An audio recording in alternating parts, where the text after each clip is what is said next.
sure that packaging is green packaging coupled with zero waste, zero water, and zero to landfill in the entire supply chain. That's a green supply chain is what I would dream of.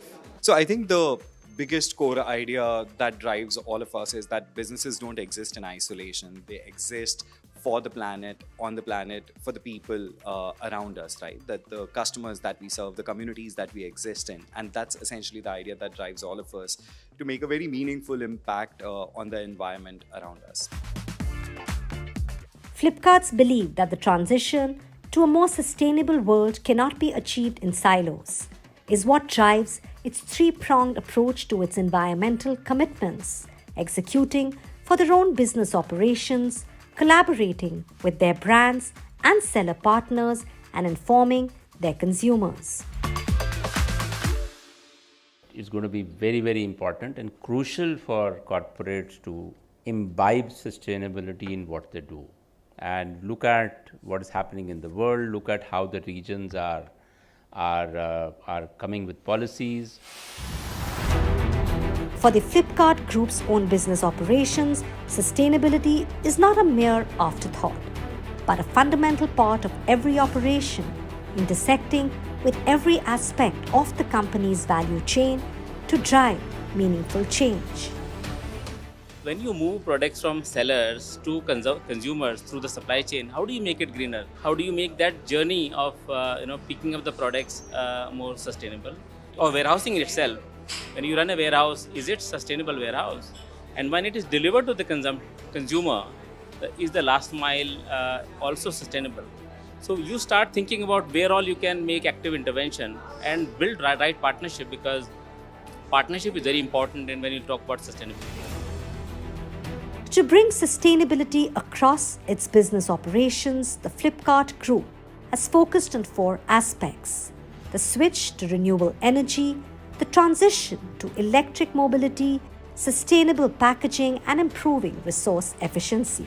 It is one of the first e-commerce companies to completely eliminate single-use plastic packaging across its supply chain and shift to paper packaging, while also working towards a zero diversion to landfill approach. Part of its water waste reduction plan is the move to reduce water demand, use alternate sources like RO reject water and treated wastewater for landscaping, and to create water recharging infrastructure. The Flipkart Group started its transition to fleet electrification in 2018 and clocked a major milestone in this journey earlier this year. Electric vehicles is one of the dominant mode for us from a last mile delivery today. Yes, few days back we announced that we have now 10,000 EVs. So when you order a product, most of the time you will see the delivery people who will be coming to you will be in EV or maybe cycle. So this is one of the reasons why we are saying actively intervene in every phase and see where you can make a difference. By 2030, we have made a commitment that our last mile fleet will be completely EV.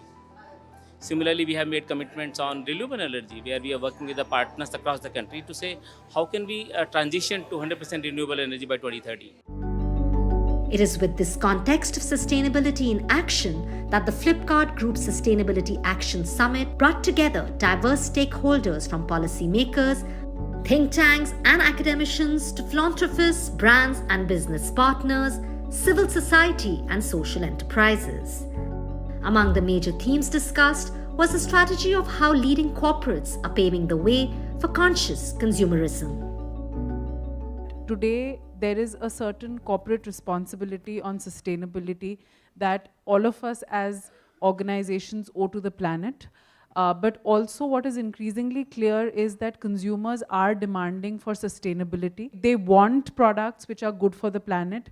There is a lack of information, there is a lack of access, and there is a lack of products. And all of this really puts you in a position of looking at how sustainability is coming into the fore, both from a policy perspective, but also from an implementation and on-ground perspective. As sustainability becomes front and center for both us as organizations, but also for consumers, how do you think we can really push the sustainability goals that we have across industries, but also for e-commerce, because I think this is a relatively new industry with new challenges and we all have to come together to solve them. I think the first thing that we need to recognize, whether as individuals or companies, is that this is a shared responsibility.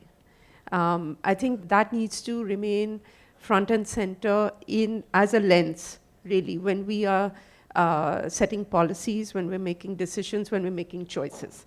Because at the end of the day, it's about choices. You know, the resources that we have as organizations are limited, priorities need to be made. We're seeing a lot more of it now, we're talking a lot more about it.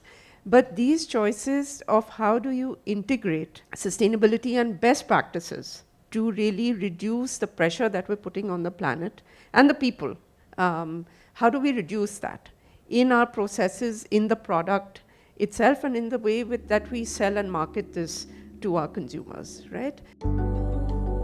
Events like this really work at two levels. One is we talk about the common issues that industry is facing to be able to actually build a sustainable business supply chain model, business model, and sustainable business practices. We learn from each other as we interact with different people from different industries.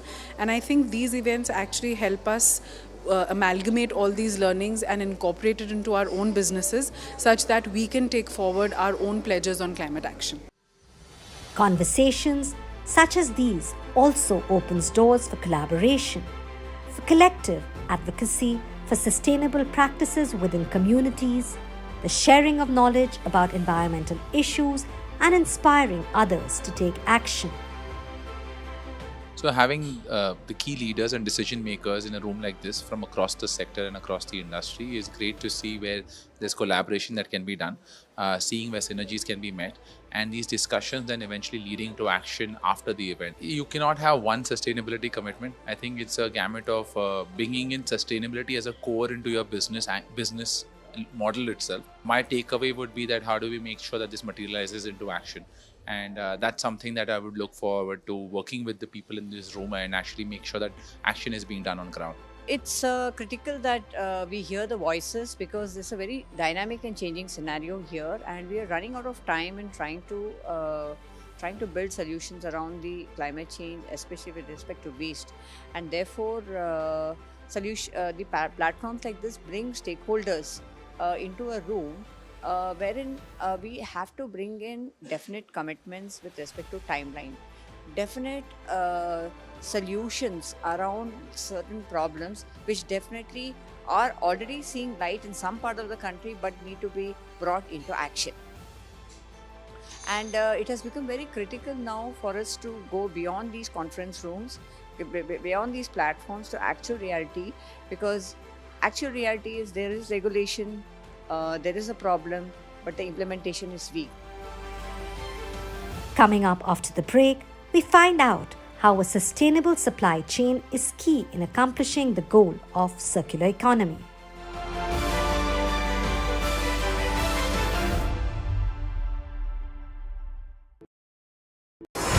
NDTV proudly upholds its legacy of trust and credibility. According to the prestigious Reuters Institute's Digital News Report 2024, NDTV is the top-most news platform in the country.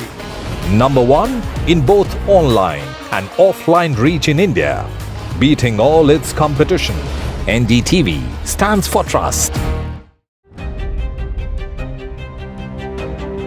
Hello and welcome to India Sense, where I speak with global opinion makers. The United States has made a strategic decision over the last 20 years to move closer to India. Our $7 trillion economy seems a perfectly conceivable number. If you want to be a national party, it's that you sort of accept the way the world is rather than want to endlessly hark back to how it was. Modi is promoting the digitization of the economy, which is accelerating growth in the country.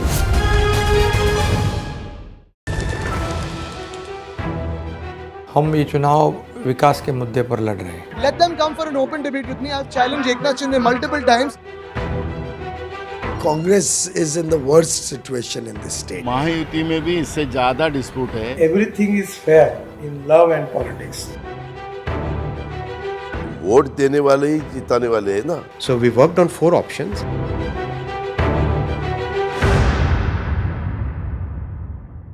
I've been reporting on all issues, big and small, from Andhra Pradesh, Telangana, rest of South India, bringing you all the action, all that you need to know, all that you want to know. The energy of Maximum City is infectious. I bring in that energy in our news coverage from financial capital, Mumbai. India's IT capital is always buzz. It's literally a city that never sleeps. And I keep you ahead on all the Bengaluru buzz. Covering from the southernmost part of India over the last 23 years, I bring in-depth and 360-degree coverage from the Dravidian heartland. The land of Mishti is also known for its bitter politics. I have seen much water flow under the Howrah Bridge, covering Bengal in all its vivid colors.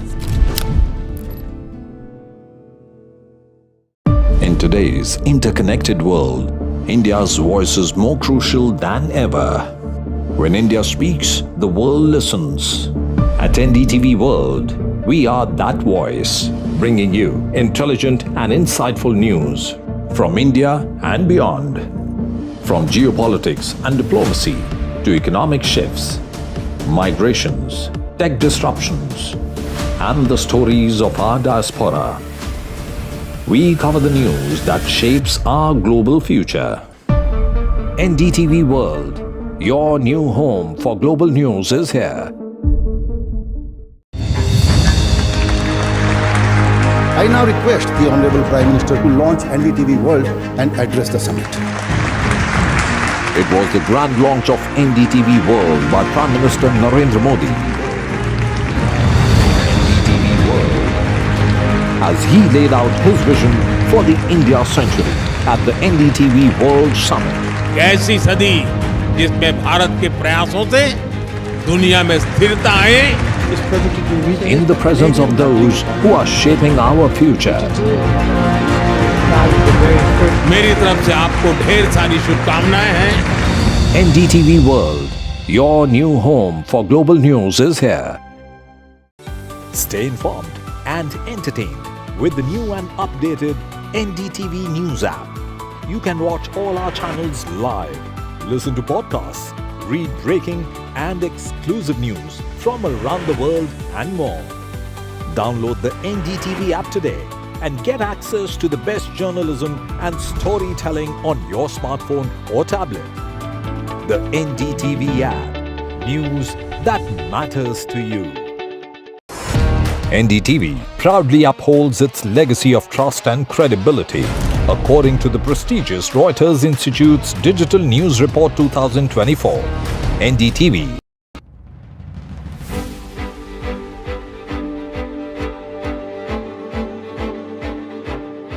It takes years of robust research, planning, and execution to align an entire organization towards a greener mode of operation.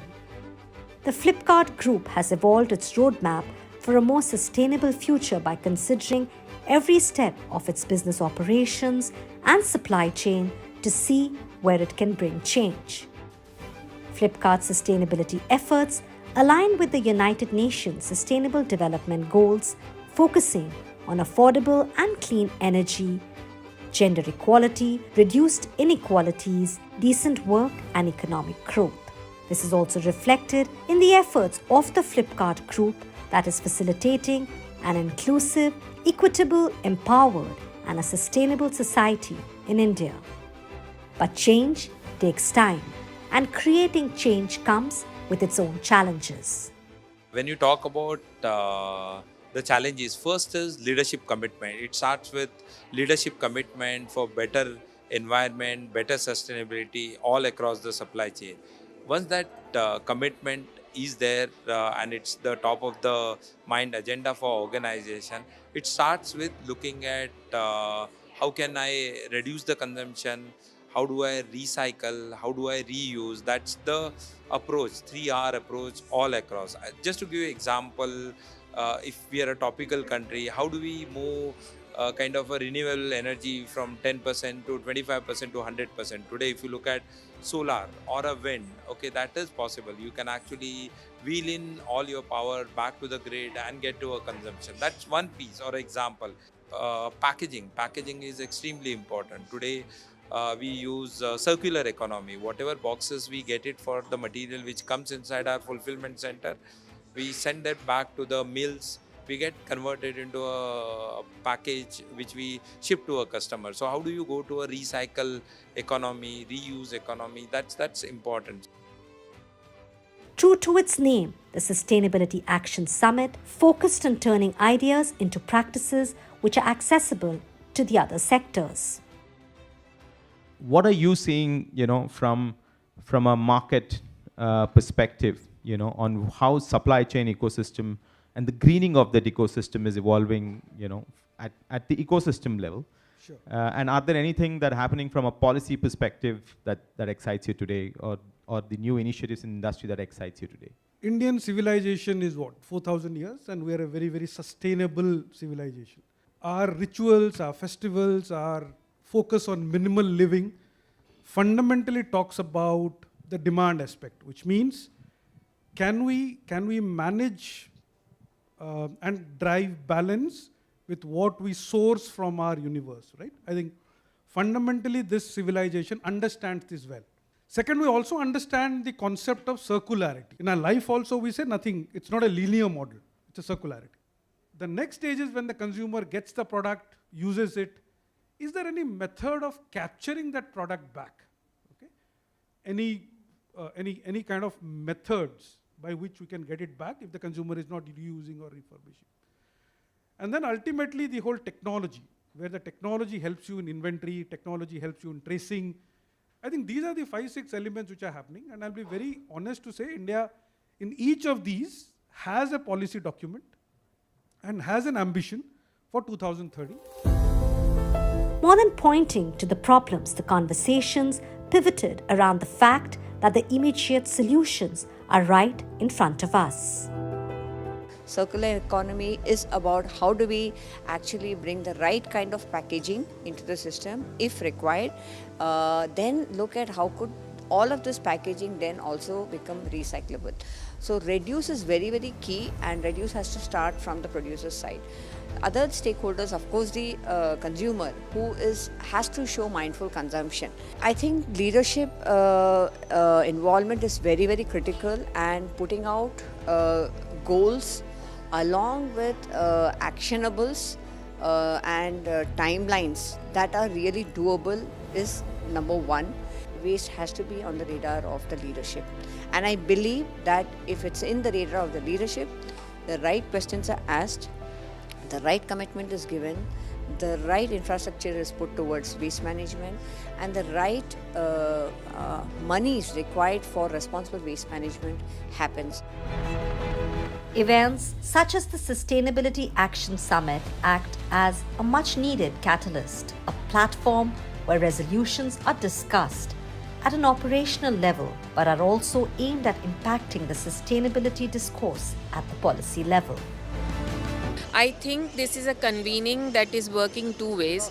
One, this convening is bringing the like-minded people together, the people who are sustainability crusaders, who are working in this area for long now, and who are party to the international and as well as domestic conversation around climate action and change. And all these people coming together, they not only reinforce the messaging, but they also let this message become stronger and stronger, and how it can be taken forward to other stakeholders. Ultimately, the goal of the Sustainability Action Summit is to create a ripple effect by mobilizing industries to take urgent action. Sustainability has to trickle down in the business ethos. The business should stand for that sustainability. This is a bigger change that we are talking about. It has effect at different levels. See, we are in the world which is changing very quickly. Climate change is now in our own homes. It is not new to anybody. We are talking about this entire conversation in this smog. What else is needed to give that picture, that lesson or message that we need to act now. So I would say that everybody needs to come together. The transition is important. We have to build resilience of our systems, of our people, communities. We have to adapt to the change that has already happened and is irreversible, but mitigation is central. We have to mitigate at a very fast rate. At Flipkart, every initiative is rooted in its commitment to an ecologically healthier planet, aligning with its vision to create sustaining positive impact on both the environment and the communities it serves. Summits such as this one are critical to addressing crises of the scale that all of humanity collectively now faces. These kind of events allow us that opportunity, allow us to tap into the brilliant ideas that the entire ecosystem has, not just us, open up our eyes to the very, very dynamic environment that we are living in, especially with respect to sustainability. What are the latest technologies that are now becoming available? How can we integrate them in our operations? And most importantly, what we are hoping from this event is to forge partnerships, new partnerships around how can we work together to meet our ultimate goal, which is to invigorate the environment around us. This approach on sustainability cannot work in isolation. It has to be done through partnership. And these dialogues, working with the experts, actually helps us, energize us to do more on that front. Because it is not just for Flipkart. This is for the nation. This is for the globe. This is for the planet. Through trailblazing technologies and innovation, Flipkart is bringing value and convenience to crores of customers, sellers and startups across the country, empowering them in the process of turning this into this. Yet, more than any technology, it is imparting a crucial value to its collaborators, consumers and counterparts alike, that in every moment, at every step of a business operation, a supply decision, a purchase, a transaction, there is a choice that each of us is making. And the choices we make today of not taking more than we can put back and of guarding the planet we live on can go a long way in leaving it a better place than we found it.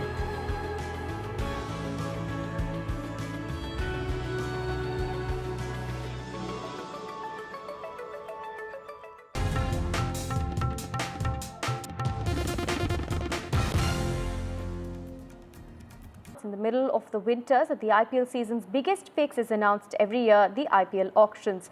This time it's bigger because the auction is mega and 500 plus players are going under the hammer over 2 days. My colleague Rika Roy has all the details. Take a look. In the middle of the Perth test, when India has taken a humongous lead, comes the IPL season 18 auctions. The ball for the season will be set rolling with the mega auctions that are taking place in Jeddah over 2 days, over Sunday and Monday.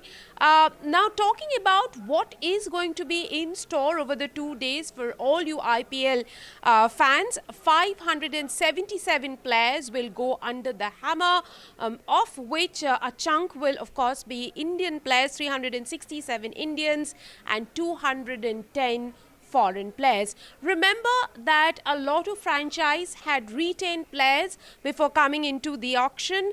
A maximum of 6 players were allowed to be retained by every franchise. So 46 players have been retained by the 10 teams. A total of 250 players will be bought, which means 204 more players will be bought at the IPL auctions. So far as the big names are concerned, we will see the likes of Rishabh Pant, KL Rahul, Ravi Ashwin, Shreyas Iyer in the auction pool. We shall also see the likes of Yuzvendra Chahal, Mohammad Shami, Mohammad Siraj go under the hammer.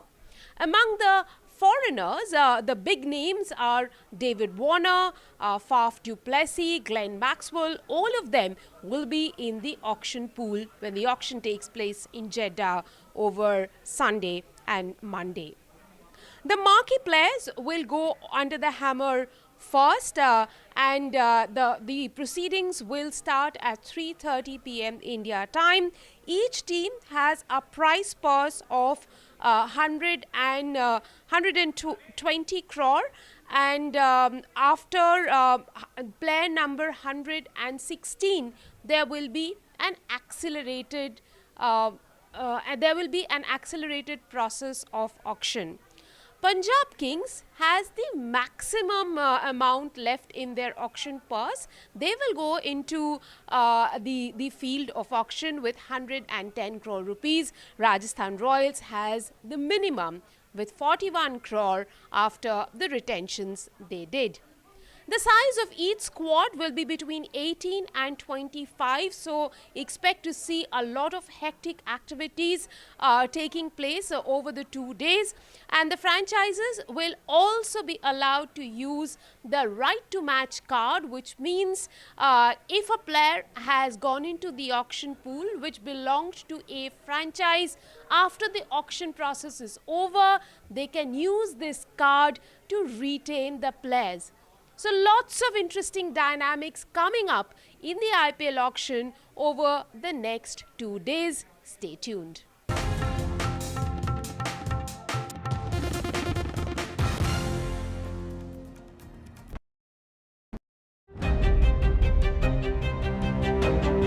Hello and welcome to India Sense, where I speak with global opinion makers. The United States has made a strategic decision over the last 20 years to move closer to India. Now, a $7 trillion economy seems a perfectly conceivable number. If you want to be a national party, it's that you sort of accept the way the world is rather than want to endlessly hark back to how it was. Modi is promoting the digitization of the economy, which is accelerating growth in the country.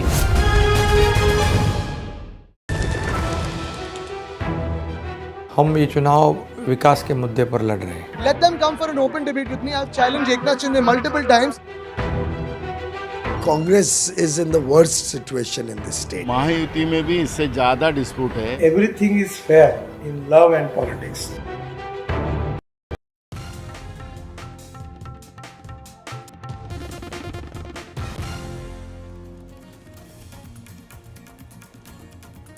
All-party meeting ahead of winter session of the Parliament. Kiran Rijiju, Minister for Parliamentary Affairs, says that the government is ready for any discussion.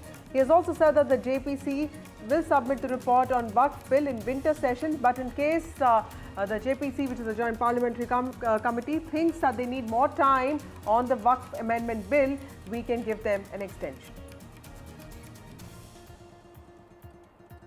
Maharashtra huddle after mega victory. Yesterday, NCP and Shiv Sena held meetings in Maharashtra. Eknath Shinde also holds meetings with newly elected Shiv Sena MLAs. Ajit Pawar has been elected as NCP Legislative Party leader.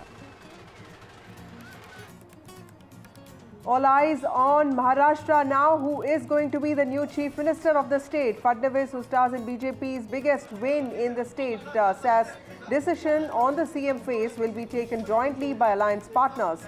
Sources have also said that swearing in likely to be soon. Hemant Soren, meanwhile, to meet Jharkhand governor today. He will be staking claim to form the government. The swearing-in ceremony is likely to be on the 26th of November. He's also held meetings with JMM leaders. Meanwhile, Delhi police constable has been stabbed to death. Attacker also killed in the encounter. 2 more people have been arrested. कोई भी कानून बनता है, उसकी validity है, उसकी वैधता है. इस पर निर्णय लेना ये तो कोर्ट का हक है. Former Chief Justice of India D.Y. Chandrachud speaks at NDTV Samvidhan Summit, and he has said that courts decide on validity of laws and they are duty bound on issues of rights.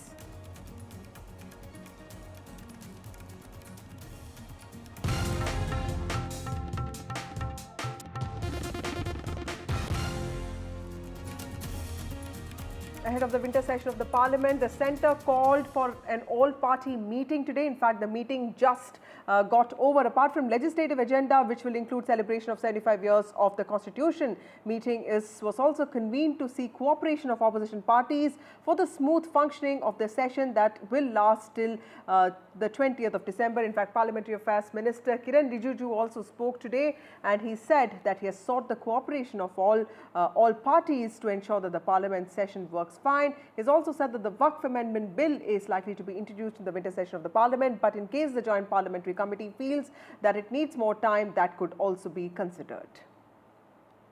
Discussion is open to all, but which are to be discussed.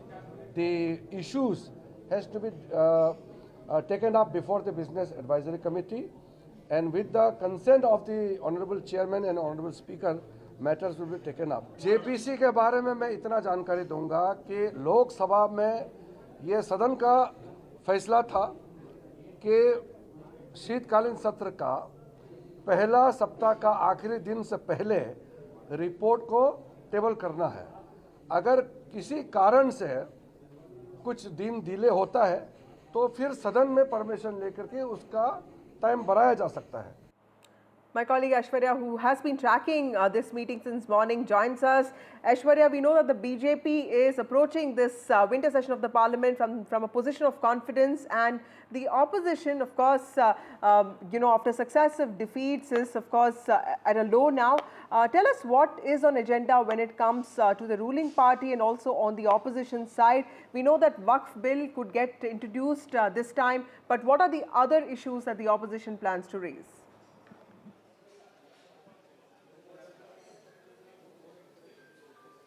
Well, 42 leaders from 30 different political parties attended the all-party meeting today.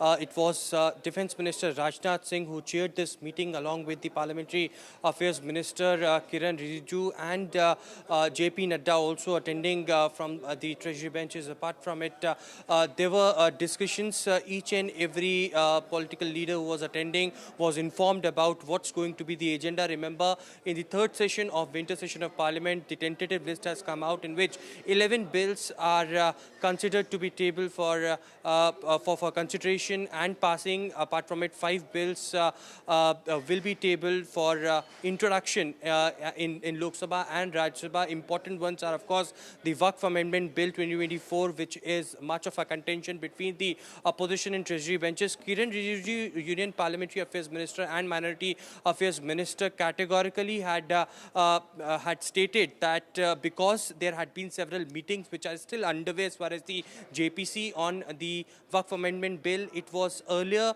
decided inside the House that JPC has to submit its report till the last day of the winter session of Parliament. But in case the JPC wants an extension, then they have to approach the House, and later the House can give those extension as well. So it is most unlikely that in this session as well the Waqf Bill will be introduced. But remember the statement given by the JPC chairperson Jagdambika Pal that in all likelihood they are going to submit this report in this winter session only. Apart from it, the opposition have raised up many issues which they are going to raise up inside the Parliament as well. Manipur deteriorating law and order situation is something they want in statement from the government in this session itself, about the terror activities, about the train accidents, air pollution. These are key issues that they will raise, of course. But it was a healthy discussion. The government is in a view that there should be no ruckus inside the House. Discussions are open. Any discussion, any political party or any leader wanted to raise, they should first approach the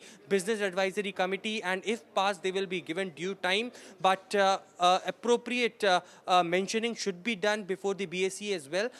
The government had requested all the political leaders that there should be calmness, there should be peace, and of course discussions are to be tabled. The winter session is, of course, a 4-week session that will start from tomorrow and will last till 20th of December. But 26th of November is a very important day. The government is celebrating the adoption of Constitution of India, and therefore the reason perhaps preparations are underway. President of India will also address the Samvidhan Sadan, the old Parliament. There are documents that will be released on the side of the government of making of the Constitution. in the entire year these celebrations will happen. The ideas of Baba Saheb Ambedkar will have to reach to the to different villages, cities of the country, and that's what it makes it so important. Prime Minister and other top dignitaries will be also attending this mega ceremony that the government is planning in the old Parliament building on 26th of November as well. So these are few of the takeaways that concluded today in the all-party meeting, which was chaired by Defence Minister Rajnath Singh. Well, important meeting there. Also, Aishwarya, tell us a little bit about this Waqf Amendment Bill that was being discussed in this JPC. 27 meetings have taken place, but clearly the opposition also has written to the Speaker saying that they don't really like the kind of feverish pace in which the committee chairperson is proceeding with the discussion. So they have actually sought more time. Tell us where exactly is the discussion on, and do you think that the government will actually give them more time?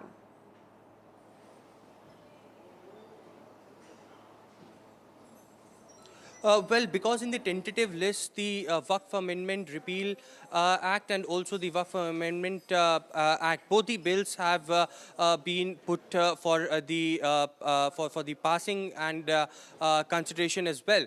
But it was, remember, the Joint Parliamentary Committee Chairperson Jagdambika Pal who had stated that there had been consultation processes, there had been many presentations from 6 different ministries. There are almost every state minority board which had been called in. But because there were several contentions between the opposition MPs who are the part of the JPC and, the parties like the TDP and the JDU, which are in the alliance of the NDA, also mentioned that all the stakeholders should be called, due approach should be given, and appropriate time should be given to them as far as the presentation of is concerned. It is in all likelihood, several meetings are still to be placed as far as the JPC is concerned. They have stated that few state boards, few minority commissions are still needs to be called. They had been given time, and therefore the reason perhaps if the JPC approaches the House that they need more time, then that could be considered. But as of now, these bills are to be tabled, and these are in the tentative list of the winter session of the Parliament itself. If the JPC approaches, then only there will be a delay. Otherwise, in all likelihood, the JPC chairperson is in a view that they are going to be submitting this report in this winter session itself.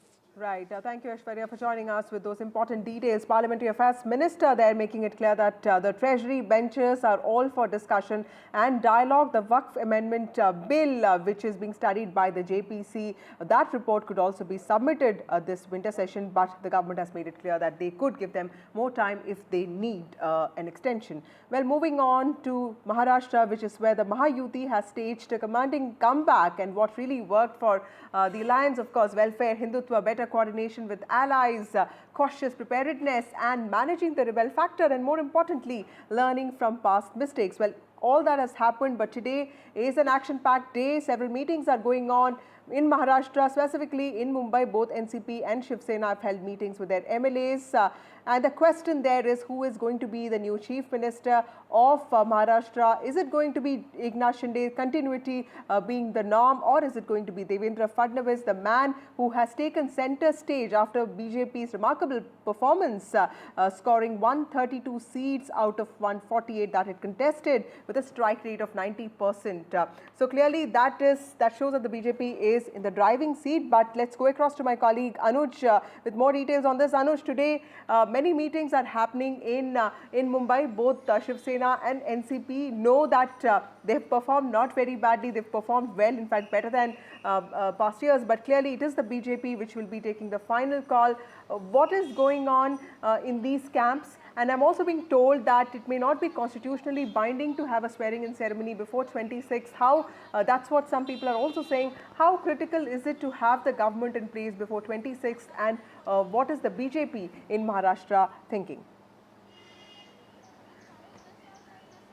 You know, the post-poll or the post-result scenario is looking very interesting here in Maharashtra. Of course, there is a lot of clarity over which party or which alliance is forming the government here, considering that Mahayuti got a thumping majority in Maharashtra Assembly. But now the discussions have become more about the representation in the cabinet, and these discussions are twofold.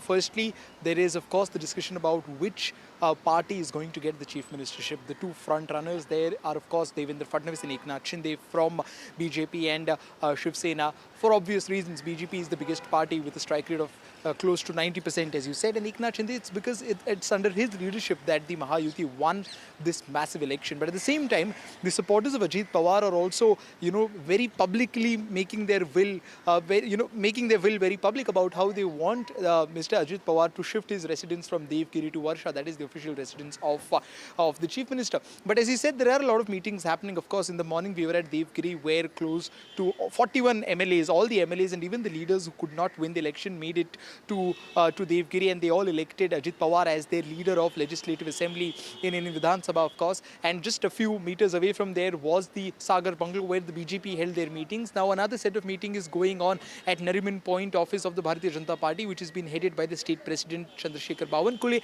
And I am present here at Taj Lands Ends here at Bandstand, where Shinde Sena leaders have started coming. Their meeting is going to start in a short while. Chief Minister Eknath Shinde is expected to be here at any moment. But one poster I'd like to show you here is something that is reflective of the mood here in the state, and this is the poster of local leaders trying to show how they want their own party leaders to become the chief minister. Now, this is not the first of its kind banner that we've seen here. Of course, we were at Devgiri, as I told before, and there as well we saw that the NCP Ajit Pawar faction leaders, they had put up these posters wanting or making it very clear that they want Ajit Pawar to become the chief minister. Of course, there are hundreds of such posters all across the city and all across the state which talk about Devendra Fadnavis going to be the next chief minister. So yes, although at the surface level all the three parties might be showing that there is a lot of consensus and they're all waiting for a direction from their own parliamentary committee, from their own respective heads, either in Delhi or in Mumbai. But then there is a lot of there is a lot of desire in all the three parties to become the chief minister, to have their own chief minister, and especially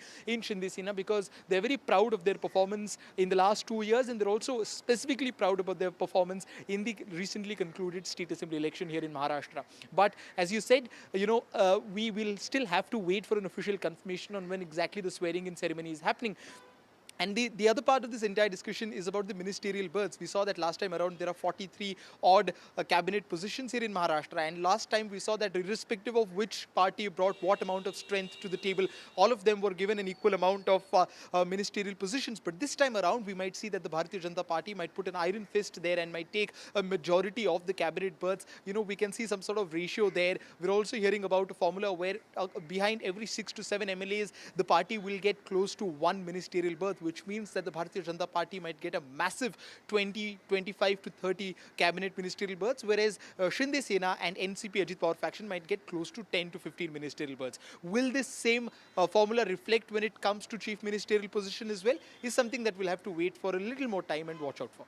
Right. Thank you, Anuj, for joining us with those details. Well, sharing of power is always difficult, and that too in a situation like this where the BJP clearly calling the final shots, because it also rightly has the numbers 132 out of the 148 seats it's contested. So clearly it is in the driving seat there. NDTV also spoke to Shiv Sena leader Deepak Kesarkar and BJP leader Sudhir Mugantiwar. Let's listen in to what they said. हमारे साथ बात करने के लिए शिवसेना नेता दीपक केसरकर जी हैं। Sir, आप आज आए थे, बैठक हुई, आपने देवेंद्र फडणवीस से भी मुलाकात की, कैसी रही मुलाकात, कैसा लग रहा है? तो बैठक नहीं हुई, मैं खाली उनको कांग्रेचुलेट करने के लिए आया था। अब मैं सीएम साहब के साथ पास जा रहा हूँ, उनको भी कांग्रेचुलेट कर। हम देख रहे हैं कि जो जीत है वो बड़ी शानदार मिली है आप लोग को। मुख्यमंत्री के चेहरे को लेकर क्या कहीं पे पेच फंस रहा है? मुख्यमंत्री कौन हो सकता है, इस पर कुछ फॉर्मूला अब तक तय हुआ है? देखिए, इसके लिए कोई फार्मूला तय नहीं है, इकट्ठा बैठेंगे, डिसीजन लेंगे, दिल्ली का अप्रूवल ले लेंगे, तभी ये डिसाइड होगा। शपथ ग्रहण को लेकर भी तारीख क्या होगी, क्योंकि 72 घंटे का समय है नतीजे आने के बाद, मुख्यमंत्री अब तक तय हुआ नहीं है, फॉर्मूला तय हो रहा है, शपथ ग्रहण कहाँ पर होगा? 25 को हो सकता है। 25 तारीख को। और सर, साथ ही महाविकास आघाड़ी की जिस तरीके की इतनी ज़्यादा सीटें पे वो उनको हार मिली है, इसको लेकर होगा, हो सकता है, क्योंकि लास्ट डेट तो 26 है।